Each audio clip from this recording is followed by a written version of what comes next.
Welcome to सूर्य शिक्षक। आज हम लोग पढ़ेंगे एनसीईआरटी इंग्लिश क्लास 6 का chapter 10, that is banyan tree. The banyan tree. ठीक है, ये जो चैप्टर है ये कोबरा और मंगूस के ऊपर जो है बना हुआ है। तो स्टार्ट करते हैं। Though the house and grounds belonged to my grandparents, the magnificent old banyan tree was mine, chiefly because grandfather at 65 could not longer climb it। अब वहाँ पे ग्रैंडफादर जो थे वो उनका जो था ये ग्राउंड और सब कुछ उनको बिलोंग करता था, लेकिन जो बनियान ट्री था वो मेरा था। It it's spreading branches which hung to the ground and took root again, forming a number of twisting passages, gave me endless pleasure।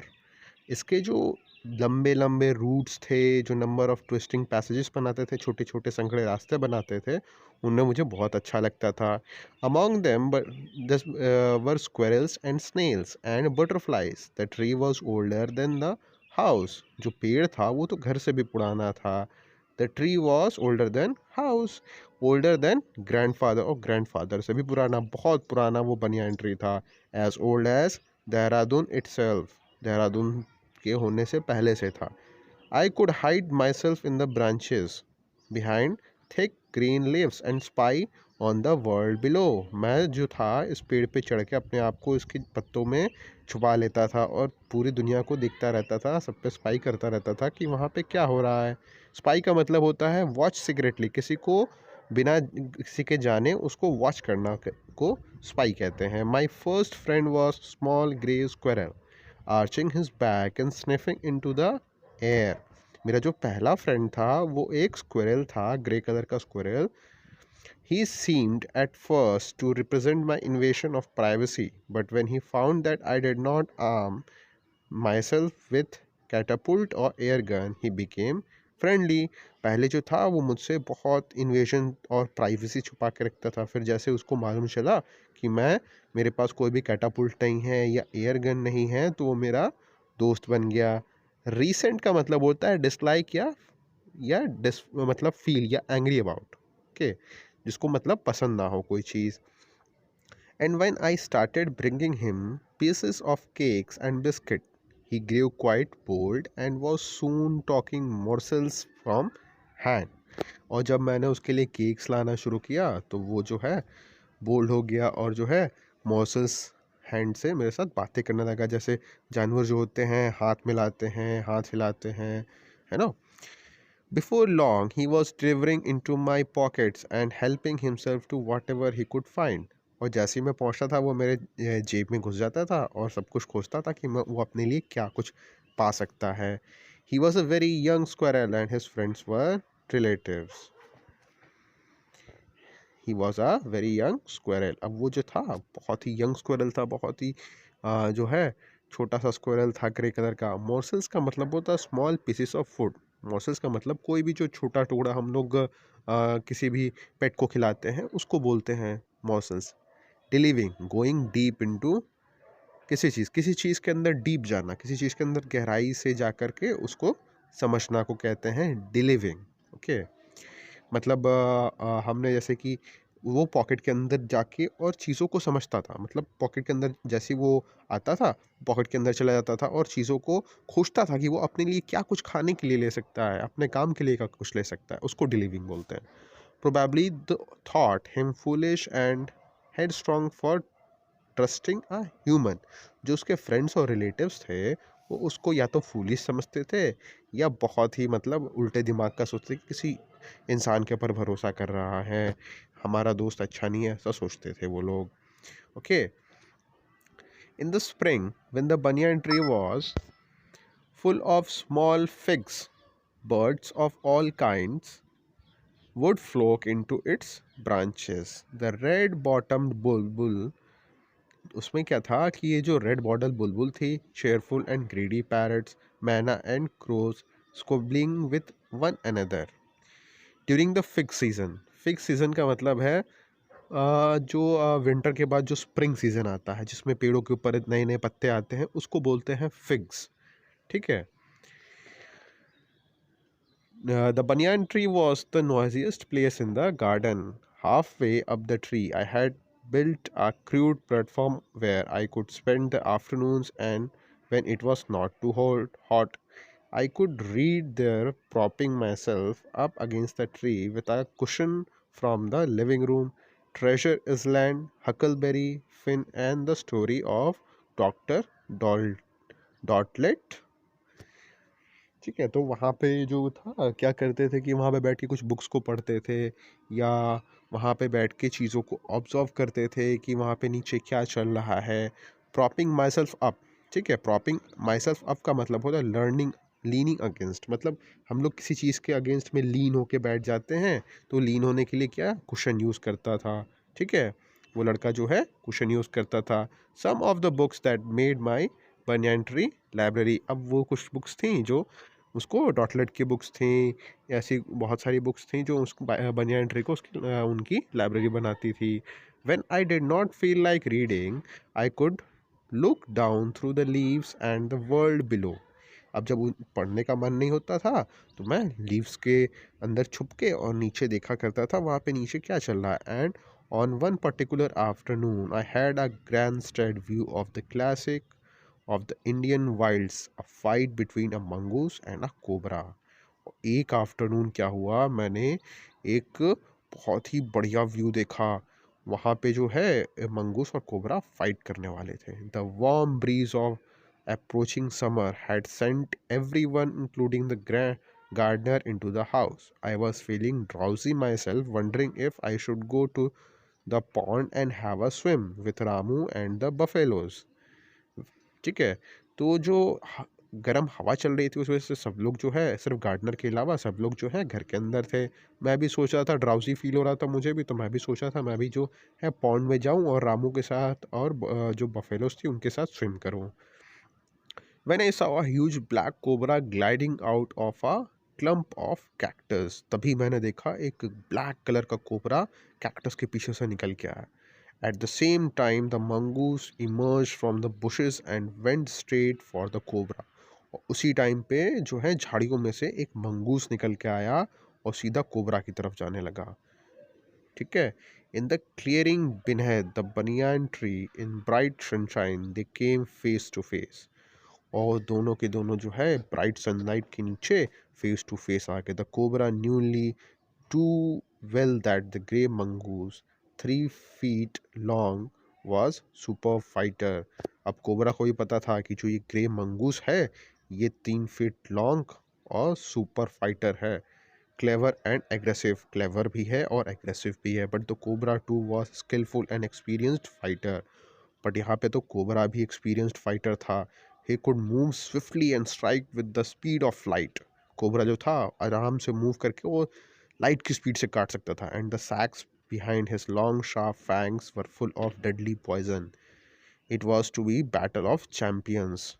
और जो उसका दांतों के पीछे जो सैक था वो पूरा डेडली पॉइजन से भरा हुआ था। सैक्स का मतलब होता है पार्ट ऑफ एनिमल और प्लांट शेप लाइक बैग। ठीक है, फैंग्स का मतलब होता है शार्प टीथ। फैंग्स जो होते हैं वो स्नेक की टीथ को बोला जाता है। अब यहाँ पे जो था इन लोगों का बैटल होने वाला था। आप लोग समझ रहे हैं ना, सैक्स जो होता है वो पार्ट ऑफ एनिमल या किसी ऐसे प्लांट का जो बैग की तरह शेप होता है। Okay, hissing defence, his forked tongue darting in and out, the cobra raised 3 of his 6 feet off the ground and spread his broad spectacled hood।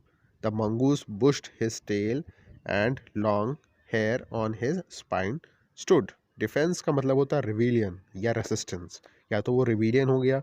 Dart का मतलब होता है बहुत तेज़ी से मूव करना, अचानक से मूव करना। Though the combatants were unaware of my presence in the tree, they were soon made aware of the arrival of the other jungle crow। ठीक है, they had seen the preparation of for battle and had settled on the cactus to watch the outcome। अब कॉम्बिनेंट्स मतलब participants in a fight, spectators those who watch the game या कोई भी fight. Outcome का मतलब होता है रिजल्ट। अब यहाँ पे जो है जो स्पेक्टेटर्स थे वो 2 जंगल क्रोस थे। ठीक है, वो जंगल क्रोस आके बैठ के प्रिपरेशन देख रहे थे फाइट की, कैक्टस के ऊपर आके बैठ गए थे और क्या आउटकम होने वाला है।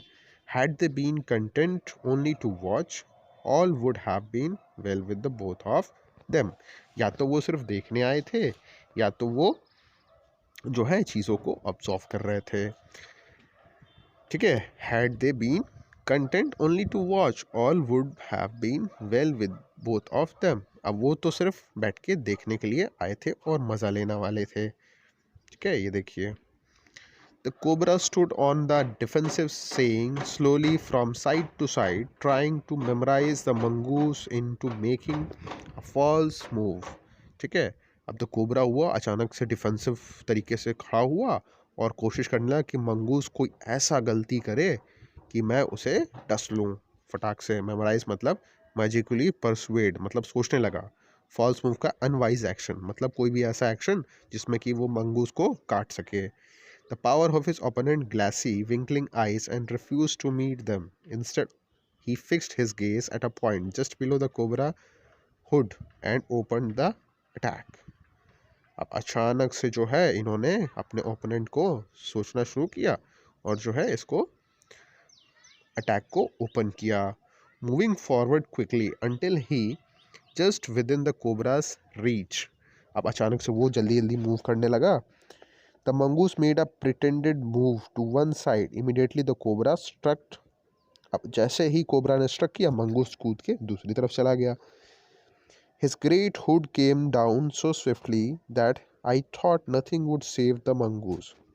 अब मुझे तो ऐसा लगा था कि कुछ भी ऐसा नहीं है जो मंगूस को बचाएगा.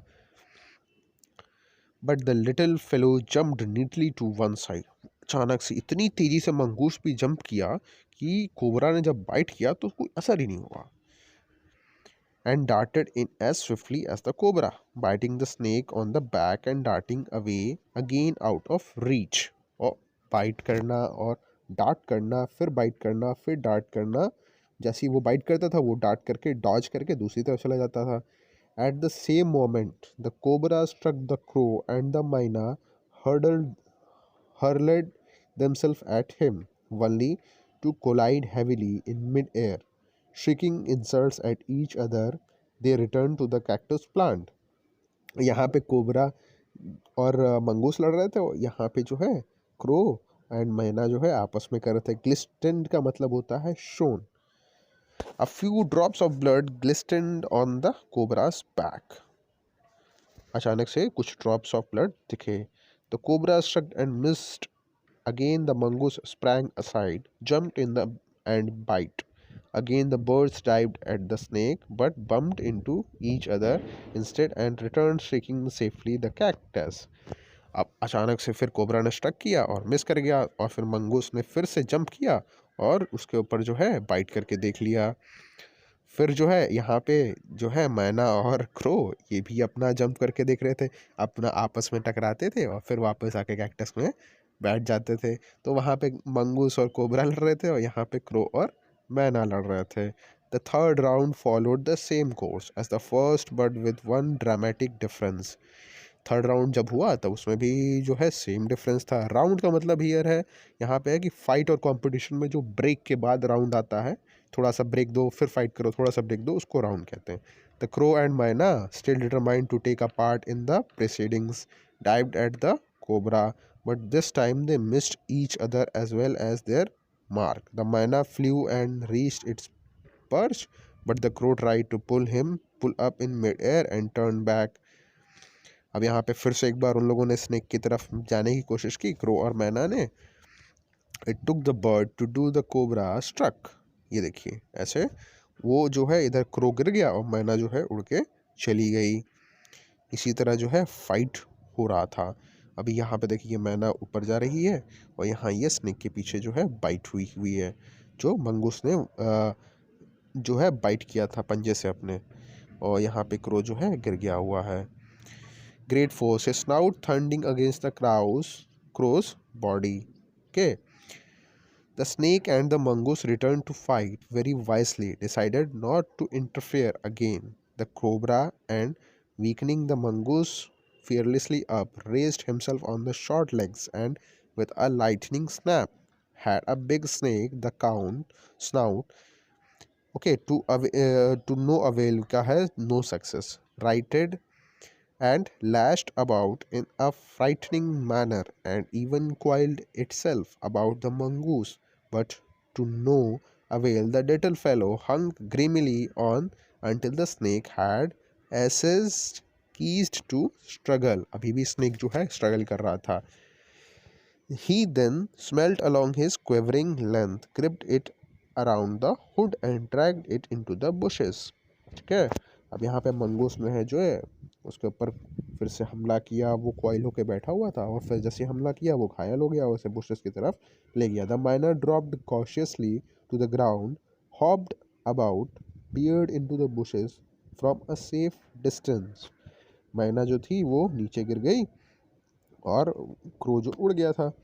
With a shrill cry of congratulations flew away. अब जो है वो उठ करके फिर से उठ के कॉन्ग्रेचुलेट करके उड़ गई. तो कैसी लगी आपको स्टोरी? अच्छी लगी तो लाइक करिएगा और सब्सक्राइब करिएगा. Thank you.